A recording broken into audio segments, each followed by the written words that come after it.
তো চলো আজকে তোমাদেরকে দেখাবো আমি মেরিটের প্রবলেম বিজিএমআই। ঠিক আছে, তো আমার মেরিটটা তোমাদেরকে ফার্স্ট দেখায় 41 মিনিট আমার দেখাচ্ছে। ঠিক আছে, আর এই মেরিটটা আমার কমেছে, আমি নিজেই টিমমেটকে মেরেছি, ওই কারণে আমার মেরিটটা কমে গেছে, 41-এ চলে গেছে। তো বেসিক্যালি আমি এখন কোনো কিছু খেলতে পারবো না, না র্যাঙ্ক খেলতে পারবো না আনর্যাঙ্ক খেলতে পারবো, তাও আমি দেখাচ্ছি। ভাবো যে র্যাঙ্ক লাগালাম, তো স্টার্ট করছি, এইটা দেখাচ্ছে। ঠিক আছে, এটা হচ্ছে র্যাঙ্কের প্রবলেম। আনর্যাঙ্ক এইটা প্রবলেম, সেম একই প্রবলেম আনর্যাঙ্কে। তো এবার দেখাবো তোমাদেরকে আদার্সে যেতে হবে, এটা কী করে মেরিটটা তুমি বাড়াবে।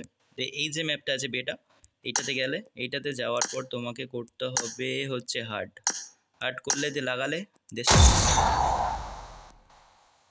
এবার প্রতিটা ম্যাচে তোমার মেরিট বাড়বে। ঠিক আছে, এক এক করে মেরিট বাড়বে, আর প্রতিদিন হচ্ছে 6 মিনিট হবে, 6-এর ওপরে মেরিট হবে না কিন্তু। তো বেসিক্যালি দেখাতে পারলাম বা বোঝাতে পারলাম, এমনি করে তোমরা মেরিট বাড়াতে পারবে, অসুবিধা হবে না।